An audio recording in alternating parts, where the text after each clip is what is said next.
अयोध्या तैयार, काशी और मथुरा इस बार। इसीलिए तो मैं कह रहा हूं मुसलमानों से, जो तुम ये मानते हो औरंगजेब हमारा था, क्या लेना देना तुम्हारा बाबर से। हमारे आराध्य, हमारी आस्था के स्थल को तोड़ के वहां पे बर्बरपूर तरीके से मस्जिद बनाने का काम किया गया। तोड़ा नहीं, उसकी मूर्तियां सीढ़ियों में दबा दी। जिस कानून का आपको पास नहीं है तो उस कानून को पार्लियामेंट में रद्द करके फेंक दीजिए। वोट मांगने के लिए मथुरा चाहिए, वोट मांगने के लिए काशी चाहिए। कृष्ण जन्मभूमि हमारी थी, हमारी है, हमारी रहेगी। ये सिर्फ अपने आप को हिंदुओं में हीरो दिखाकर पैसा कमाने के लिए। किससे पैसे लिए? आप बताइए किससे पैसे को तैयार आप बताइए किससे पैसे लिए? आप कौन है? अरे नमस्कार व्यूअर्स, मैं हूं अमीश देवगन और आप देख रहे हैं सीएनबीसी आवाज। और सीएनबीसी आवाज में आज दिन है पब्लिक डिबेट का। महाभारत के दौरान जब अर्जुन ने वासुदेव श्री कृष्ण से पूछा कि प्रभु सत्य क्या है, तो श्री कृष्ण बोले कि सत्य वो है जिसे मिटाया नहीं जा सकता, सत्य वो है जिसे रोका नहीं जा सकता।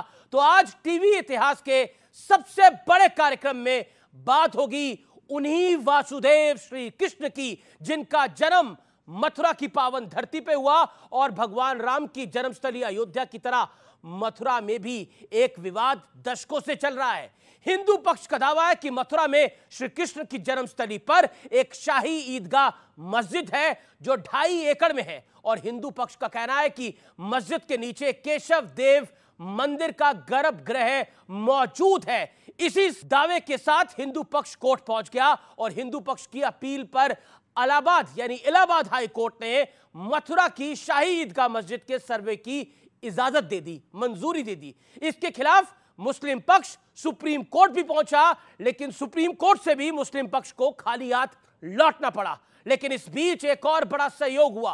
प्रधानमंत्री बनने के बाद नरेंद्र मोदी पहली बार मथुरा पहुंचे, और यह भी पहली बार हुआ कि देश का कोई प्रधानमंत्री मथुरा में वासुदेव कृष्ण के दर्शन के लिए पहुंचा। और इसके ठीक 21 दिन बाद हाई कोर्ट ने शाही ईदगाह मस्जिद के सर्वे का आदेश दे दिया। तो बड़ा सवाल है कि क्या अयोध्या के बाद मथुरा का सत्य भी सामने आने वाला है? आज इसी मुद्दे पर होगी जनता जनार्दन के बीच सबसे बड़ी चर्चा।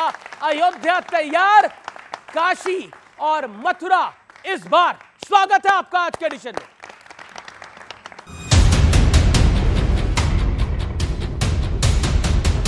काशी के बाद अब मथुरा में भी सर्वे वाला रास्ता कोर्ट के आदेश के बाद खुल गया है। हिंदू पक्ष की मांग को मानते हुए इलाहाबाद हाई कोर्ट ने कोर्ट कमिश्नर बनाकर मथुरा शाही ईदगाह मस्जिद के सर्वे का आदेश दिया है। सभी सनातनियों की विजय है। हमारे देश में जहां 100 करोड़ सनातनी हैं, वहां उनके प्राण राम कृष्ण शिव, उन्हीं देवालयों को तोड़कर उन्हें अपमानित करने का प्रयास धूर्तों ने किया था। कभी बाबरी मस्जिद है, तो कभी बनारस की ज्ञानवापी है, तो मथुरा की मस्जिद है। क्या इससे पोलराइजेशन नहीं होता है? दो बड़ी आबादियों के बीच में टेंशन पैदा करने की कोशिश की जा रही है, दरारें पैदा करने की कोशिश की जा रही है। 3000 मस्जिदों के ऊपर विवाद है, कहां तक करेंगे? हिंदू पक्ष का दावा था कि औरंगजेब ने 1670 में मथुरा में भगवा केशव देव का मंदिर तोड़ने का फरमान जारी किया था। इसके बाद मथुरा में शाही ईदगाह मस्जिद बना दी गई। मामला कोर्ट पहुंचा और अब कोर्ट ने सर्वे की मांग को मान लिया। हाई कोर्ट ने कमीशन की संरचना और एक्शन प्लान तय करने के लिए 18 दिसंबर की तारीख तय की है। ये तो हर तरीके से मुसलमानों को परेशान करने की कोशिश की जा रही है। तो आज मस्जिदें भी मुसलमानों की महफूज नहीं हैं। इस तरीके से और सारी मस्जिदें वो घेरना चाहते, खत्म करना चाहते। पूरा देश लगे खुदाई में ही लगे, पूरी धरती खुदाई कर दी, जो कुछ न कुछ तो कभी रहा ही होगा। इस बीच सुप्रीम कोर्ट से भी मुस्लिम पक्ष को राहत नहीं मिली है। मुस्लिम पक्ष हाई कोर्ट के आदेश के खिलाफ सुप्रीम कोर्ट पहुंचा था, लेकिन सुप्रीम कोर्ट ने हाई कोर्ट के आदेश में दखल देने से इनकार कर दिया।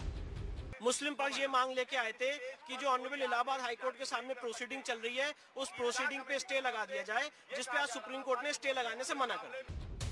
अयोध्या नगरी सज रही है। काशी और मथुरा, इसको लेकर भी हिंदुओं की मांग लंबे वक्त से रही है। काशी का सर्वे हो चुका है और अब मथुरा की बारी है। लेकिन मुस्लिम पक्ष बार बार प्लेसेस ऑफ वर्शिप एक्ट 1991 का हवाला देकर काशी और मथुरा में किसी तरह के हस्तक्षेप के खिलाफ है। ऐसे में क्या सामाजिक सौहार्द बिगड़े बिना क्या कोई बीच का रास्ता निकल पाएगा? तो आज हमारे साथ बड़े बड़े दिग्गज जुड़ेंगे, लेकिन पहले आज की चर्चा के मुद्दे क्या हैं?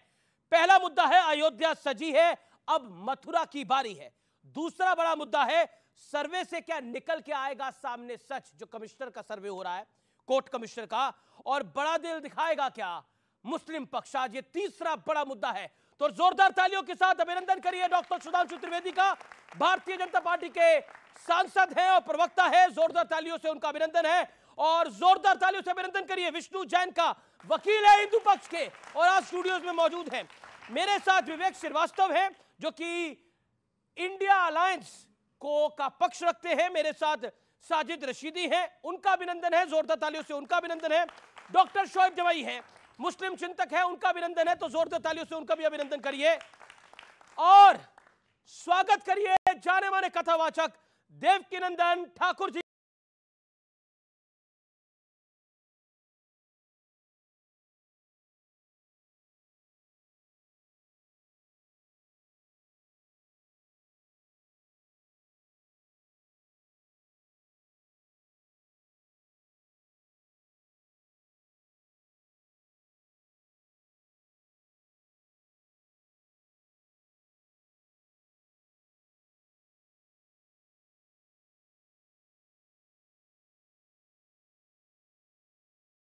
वो बहुत महत्वपूर्ण है और ये महज संयोग ही कह सकते हैं कि 21 दिन पहले प्रधानमंत्री मोदी जाते हैं और 21 दिन बाद कोर्ट का फैसला आता है। अयोध्या तैयार है, काशी मथुरा क्या इस बार है? मैं सीधा रुख करता हूं विवेक जी आपका। क्या आपको लगता है, 40 सेकंड देता हूं शुरुआत के आपको, क्या आपको लगता है कि अयोध्या एक तरफ तैयार हो रही है और अब बारी मथुरा और काशी की है? देखिए आपकी तैयारी क्या है? देखिए मैं इस सर्वे को, कोर्ट का ऑर्डर है तो हमें सम्मान करना पड़ेगा, लेकिन प्लेसेस ऑफ वर्शिप एक्ट एक था जो 1947 में इस देश में आया था, जिसके हिसाब से जो स्टेटस जिस पूजा के किसी भी स्थान का है, चाहे मंदिर हो, मस्जिद हो, चर्च हो, वही मेंटेन होगा। मेरे हिसाब से ये सर्वे कराना एक अनफॉर्चुनेट चीज़ है। हमें ये मानना पड़ेगा इतिहास के अंदर बहुत सी अच्छाइयाँ हैं, बहुत सी बुराइयाँ हैं, बहुत सी गलतियाँ हैं, लेकिन अगर हम वैमनस्य की भावना लेकर के एक दूसरे के इतिहास पे लेकर के एक दूसरे को क्वेश्चन करते रहेंगे इस मुल्क के अंदर, तो हम उसी में उलझ करके रह जाएंगे और प्रोग्रेस नहीं होगी। मुझे लगता है कि प्रधानमंत्री का काम, मैं पहले भी बोल चुका हूं, मंदिर बनाना, मंदिर का संरक्षण नहीं है। प्रधानमंत्री का काम है हमें डेवलपमेंट देना, सभी पक्षों के लिए, सभी धर्मों के लिए, सभी जातियों के लिए इंफ्रास्ट्रक्चर देना, आईटी देना, इंजीनियरिंग देना, मेडिकल कॉलेज देना, ये मेरे प्राइम मिनिस्टर का काम है। लेकिन अयोध्या तैयार हुई है तो उसके साथ एयरपोर्ट भी तैयार हो रहा है, वहां तैयार हो चुका है, वहां पर टूरिज्म भी तैयार हो रहा है। काशी अगर तैयार होकर खड़ी हुई है तो वहां पर लोगों को समृद्धि मिल रही है, सिर्फ धार्मिक डेवलपमेंट नहीं है, इकोनॉमिक डेवलपमेंट भी है। मैं रुक करूंगा आपका। सुधांशु त्रिवेदी, देश के प्रधानमंत्री का काम मंदिर बनाना नहीं है, विकास करना है। प्रधानमंत्री जी ने तो यही कहा है कि हमारा काम विकास करना, पर इस देश में एक प्रधानमंत्री थे जिन्होंने कहा था कि हम तथाकथित बाबरी मस्जिद दोबारा बनवाएंगे, श्री पीवी नरसिम्हा राव। और इस प्रदेश में एक मुख्यमंत्री थे मुलायम सिंह यादव, जिन्होंने कहा था कि मैं बाबरी मस्जिद दोबारा तामील करवाऊंगा, और एक नहीं दर्जनों नेताओं ने कहा था। तो मुझे लगता है तब क्यों भूल जाते हैं। जबकि एक और बात है, अगर पीवी नरसिम्हा राव या मुलायम सिंह यादव कहते हैं कि मैं मस्जिद तामील कराऊंगा, तो सिर्फ धार्मिक भावनाएं भड़का नहीं रहे, मुस्लिमों की धार्मिक भावनाओं को आहत कर रहे हैं, क्योंकि इस्लाम की मान्यता के अनुसार वो काफिर हैं और काफिर को मस्जिद तामील करने का हक नहीं है। इसके बावजूद कह रहे हैं। अब दूसरी बात कहता हूं जो उन्होंने कही सही बात है, हमें इतिहास की चीजों से बाहर निकलना चाहिए। यही तो हम भी कहने की कोशिश कर रहे हैं। ये बताइए, आज आपने किसी क्रिश्चियन को देखा जो कहे कि चर्चिल ने, जिसने इतना अत्याचार किया था बंगाल फेमाइन के लिए, वो हमारा था, कॉर्नवालिस हमारा था, कर्जन हमारा था, जनरल डायर हमारा था? नहीं कहता ना। इसीलिए तो मैं कह रहा हूं मुसलमानों से कि निकल आओ भाई उस मानसिकता से बाहर। क्यों तुम ये मानते हो औरंगजेब हमारा था? क्या लेना देना तुम्हारा बाबर से? इस्लाम अमरे रसूल है, अमरे बादशाहत नहीं। इसीलिए जो इनकी बात है बिल्कुल सही कह रहा हूं, ये एक बहुत बड़ा मनोरोग है जो चिपका दिया गया है मुसलमानों में कि मुगल बादशाह, तुगलक, बाबर, और ये आजादी के बाद से कि वो जो कर रहे थे वो हमारा था। और यहां पे मैं जी एक और बात कह दूं, कृष्ण भगवान से तो मुस्लिम कवियों का ऐसा वो रहा है कि हजरत वलीउल्लाह ने ये तक बोला है कि आज होली खेलूंगी मैं रसिया कह बिस्मिल्लाह। उन्होंने आगे बोला, अरबी का वर्ड है, अलस्तु बि रबिकम प्रीतम बोले, सब सखियों ने घूंघट खोले और नाम नबी की रतन चढ़ी और बूंद पड़ी अल्लाह अल्लाह। आज होली खेलूंगी मैं कह बिस्मिल्लाह। जनाब कम से कम उससे जोड़ो भाई, औरंगजेब से क्यों जोड़ने लगते हो, ये मेरी समझ से बाहर। औरंगजेब से क्यों जोड़ने लगते हो? मैं आता हूं आपके पास रशीदी साहब। औरंगजेब से क्यों जोड़ने लगते हैं, बाबर से क्यों जोड़ने लगते हैं? अगर रिश्ता जोड़ना ही है तो अब्दुल कलाम से जोड़िए, रिश्ता जोड़ना ही है तो बाकी किसी से जोड़िए। रिश्ता क्यों जोड़ना है ऐसे लोगों से? देखिए, मुसलमान ने कभी रिश्ता बाबर से नहीं जोड़ा, मुसलमान का रिश्ता बाबर से इन्होंने जोड़ा। बाबर की तस्बीह ये पढ़ते, हम तो कभी नाम भी नहीं लेते बाबर का, हम नहीं नाम लेते। औरंगज़ेब की तस्बीह भी यही पढ़ रहे हैं, हमने औरंगज़ेब की तस्बीह नहीं पढ़ी। एक बादशाह था, आया और चला गया, और बादशाहों का काम उस वक्त में, ये हिस्ट्री और तारीख़ में दर्ज है, पब्लिक डोमेन में मौजूद है, उन बादशाहों ने मजहब के नाम पर कुछ नहीं किया, अच्छा, धर्म के नाम पर कुछ नहीं किया जी। उन्होंने अपनी सल्तनत को बढ़ाने के लिए, अपने आप को ज़्यादा बड़ा दिखाने के लिए जो भी आक्रमण किए, जहाँ भी, ये औरंगज़ेब के जो मंदिर तोड़वाने की जो सच्चाई है, आप इसको हिस्ट्री में पढ़िए। सच्चाई ये है, पहले जो बादशाह होते थे, जब भी उनके खिलाफ, आप कह रहे हैं औरंगजेब ने कोई मंदिर नहीं तोड़वाया था? अरे सुन तो लो, मैं पूछ रहा हूं आपसे। सुन तो लो। सुन ही रहा हूं आपको, 1.5 मिनट सुना आपको, सवाल पूछ रहा हूं। बीच में नहीं बोला, 1.5 मिनट बाद बोला। मैं बता रहा हूं, हाँ बताइए, सुन तो लीजिए। औरंगजेब ने मंदिर तोड़वाया कि नहीं तोड़वाया? अरे भाई साहब सुन तो लीजिए, मेरे बीच में तो जरूर बोलना है आपको, मुझे पता है। जब जब बादशाहों ने अपने खिलाफ बगावत देखी, कहीं से भी देखी, वहां आक्रमण किया। ये सारे बादशाहों की तारीख है।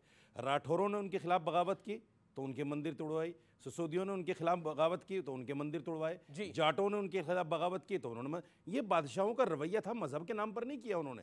लेकिन बहुत सारे मंदिर ऐसे भी हैं, सुधांशु जी इसको इंडोर्स करेंगे, कि जहां उन्होंने जागीरें दी।